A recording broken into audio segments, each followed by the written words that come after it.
আমরা কোথাও দেখিনি যে বিএনপি গভর্নমেন্ট এই সরকার অর্থনৈতিক কোনো মাফিয়াকে ডেকে এনেছে।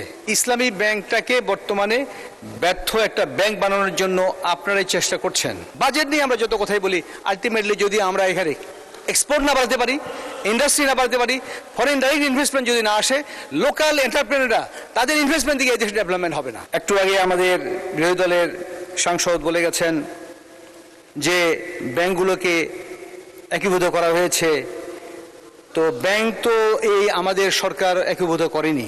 তো আপনাদের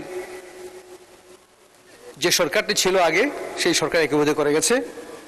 এখানে আরও অনেক কথা বলা হয়েছে যে আইএমএফ লোন, আমাদের মাননীয় একজন সংসদ বলছেন আইএমএফ লোন সার করানোর জন্য আমাদের মন্ত্রী সাহেব ফিরে এসেছে, সার করে নেই। আমি বলতে চাই আইএমএফ এবং ওয়ার্ল্ড ব্যাংক লোন খুব ভালো, সফট লোন, ইন্টারেস্ট কম এবং একটা লং পিরিয়ড আমরা পাই। এই ধরনের লোন পাওয়ার জন্য সরকার দেন দেওয়ার করতে হয়। আইএমএফ এবং ওয়ার্ল্ড ব্যাংকের লোন পাওয়ার জন্য যে শর্তগুলো তারা দেয়, অনেক সময় আমাদের অর্থনীতির জন্য সেই শর্তগুলোকে মেনে নেওয়া যায় না আমাদের।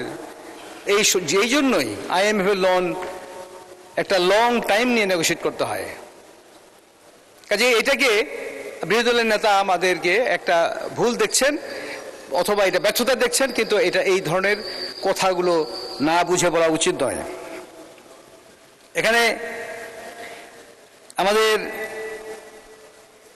বিরোধী দলের একজন সংসদ বলেছেন এটি একটি দল বান্ধব বাজেট, অত্যন্ত অবজেকশনেবল একটা কথা।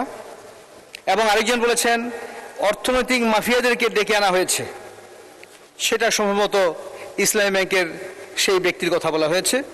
কিন্তু আমরা কোথাও দেখিনি যে বিএনপি গভর্নমেন্ট এই সরকার অর্থনৈতিক কোনো মাফিয়াকে ডেকে এনেছে। আমরা দেখিনি ইসলামী ব্যাংকের সেই ব্যক্তিকে ডেকে আনা। আমরা দেখেছি ইসলামী ব্যাংকটাকে বর্তমানে ব্যর্থ একটা ব্যাংক বানানোর জন্য আপনারাই চেষ্টা করছেন। সেন্ট্রাল ব্যাংক যে কোনো ব্যাংকের যে কোনো এমডিকে, চেয়ারম্যানকে অপারেশন করার ক্ষমতা রাখে, এটা সেন্ট্রাল ব্যাংকের ইস্যু। এইটার সাথে একটা রাজনৈতিক দল জড়িত হচ্ছে কেন, এটা আমার প্রশ্ন। মাননীয় স্পিকার, এখানে ইসলামী ব্যাংকে দুইজন ঊর্ধ্বতন কর্মকর্তাকে চেঞ্জ করার ফলে তার সামনে যে মব সৃষ্টি করা হচ্ছে, আন্দোলন করা হচ্ছে, দলীয় কর্মীদের দ্বারা যাদেরকে বলা হচ্ছে এরা হলো সাধারণ গ্রাহক, এটা অলরেডি সোশ্যাল মিডিয়ায় চলে এসেছে। এটা কারা করছে, কীভাবে করছে, ইভেন ইসলামী ব্যাংকের কিছু কর্মকর্তা কর্মচারী এদের সঙ্গে জড়িত, এটা সোশ্যাল মিডিয়ায় এসেছে।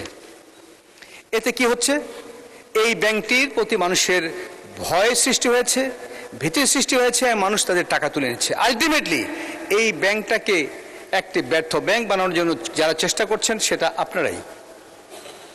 একটি চেয়ারম্যান এবং একটা এমডি কোনো ব্যাংকের চেঞ্জ হওয়ার পর যে আন্দোলন হতে পারে, এটা একমাত্র বাংলাদেশি উদাহরণ, পৃথিবীতে কোথাও এটা নেই। মাননীয় স্পিকার,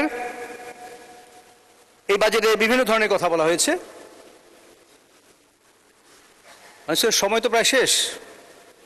যাই হোক, আমি মোটা দাগে যে কথাগুলো বলতে চাই যে এই বাজেটে সামাজিক নিরাপত্তা খাতে 1,44,338 কোটি টাকা বলা হয়েছে। বিশেষ করে আমি ফ্যামিলি কার্ডের কথা বলতে চাই।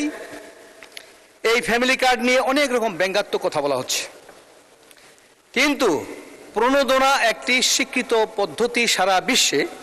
এটাকে অর্থনীতিকে চালিকা শক্তি হিসাবে এটাকে গণ্য করা হয়। ইভেন এই যে কোভিডের সময় আমেরিকার মতো শক্তিশালী একটা অর্থনীতির দেশে $4.1 ট্রিলিয়ন এই প্রণোদনা দেওয়া হয়েছিল যারা জবলেস ছিল তাদের জন্য, ছোট ছোট ক্ষুদ্র ব্যবসায়ী যাদের ব্যবসা প্রতিষ্ঠান ছিল তাদের জন্য। কারণ অর্থনীতি। ধন্যবাদ মাননীয় সদস্য। আচ্ছা, 2 মিনিট দেয়া হলো। মাননীয় স্পিকার, 2 মিনিট এনাফ নয়। যাই হোক, আমাদের যে বিষয়গুলো সরকারের জন্য খুবই প্রয়োজন, আমরা বাজেট ছাড়াই আমাদের প্রয়োজন জনশক্তি রপ্তানি নিয়ে আমাদের কাজ করা প্রয়োজন, কারণ আমরা যে জনশক্তি রপ্তানি করছি এটা হলো আনস্কিল ওয়ার্কার। আমাদেরকে স্কিল ওয়ার্কার জনশক্তি রপ্তানি করা প্রয়োজন। আমরা পাচ্ছি প্রতি বছর $30 বিলিয়ন অ্যাভারেজ, সেটাকে 60 থেকে $70 বিলিয়ন করা খুব সহজ যদি আমরা স্কিল ওয়ার্কার পাঠাতে পারি। আমাদের এফডিআই একটা বিরাট ইস্যু, ফরেন ডাইরেক্ট ইনভেস্টমেন্ট ছাড়া এই দেশে আমরা বাজেটে যত কথা বলি, যত আলোচনা করি, যদি ফরেন ডাইরেক্ট ইনভেস্টমেন্ট এই দেশে না আসে তাহলে এই দেশের ডেভেলপমেন্ট জিডিপি গ্রোথ কখনো 7% প্লাস যাবে না। আমরা যদি আমাদের সমসাময়িক দেশগুলো দেখে থাকি, থাইল্যান্ড, ইন্দোনেশিয়া, আমাদের ফিলিপাইন, এই দেশগুলোতে আমরা কম্পেয়ার করি তাহলে আমরা দেখবো এফডিআই দিয়েই তারা ডেভেলপ করেছে। ইন্ডাস্ট্রিয়াল ছাড়া, শিল্প উদ্যোক্তা ছাড়া, শিল্প ছাড়া শুধু কৃষির উপর ভিত্তি করে এই দেশের ডেভেলপমেন্ট হবে না। বাজেট নিয়ে আমরা যত কথাই বলি, আলটিমেটলি যদি আমরা এখানে এক্সপোর্ট না বাড়াতে পারি, ইন্ডাস্ট্রি না বাড়াতে পারি, ফরেন ডাইরেক্ট ইনভেস্টমেন্ট যদি না আসে, লোকাল এন্টারপ্রেনাররা তাদের ইনভেস্টমেন্ট দিকে এই দেশের ডেভেলপমেন্ট হবে না। সো এই ব্যাপারে আমি আশা করব মাননীয় অর্থমন্ত্রী এই ব্যাপারে কাজ করবেন। মাননীয় স্পিকার, আমি আমার এলাকার নিয়ে দু একটি কথা বলতে চাই। আমার উপজেলা বীরগঞ্জ এবং কাহরোল, দুইটি উপজেলা নিয়ে আমার এলাকা। এখানে অনেকগুলো বিষয় আছে বলার মতো, কিন্তু আমি মোটা দাগে যেটা বলতে চাই, রাস্তাঘাট আমরা আগে আলোচনা করেছি। আমাদের রাস্তাঘাটের অবস্থা অত্যন্ত খারাপ। আমার হাসপাতালে যেটা দুইটা হাসপাতাল আছে বীরগঞ্জ এবং কাহরোলে, আমি অলরেডি স্বাস্থ্যমন্ত্রীর কাছে আমার আবেদন জানিয়েছিলাম যে আমাদের junior consultant medicine, gynae and obs, surgery, anaesthesiology, এইগুলো আমাদের 4 জন ডাক্তার আমার খুব প্রয়োজন। এখানে আমার একটি বীরগঞ্জ কাহরোলকে একটি পৌরসভার জন্য আমি আমার মাননীয় ইসলাম সরকার মন্ত্রীকে রিকোয়েস্ট করেছিলাম। আমার ধন্যবাদ মাননীয় সদস্য।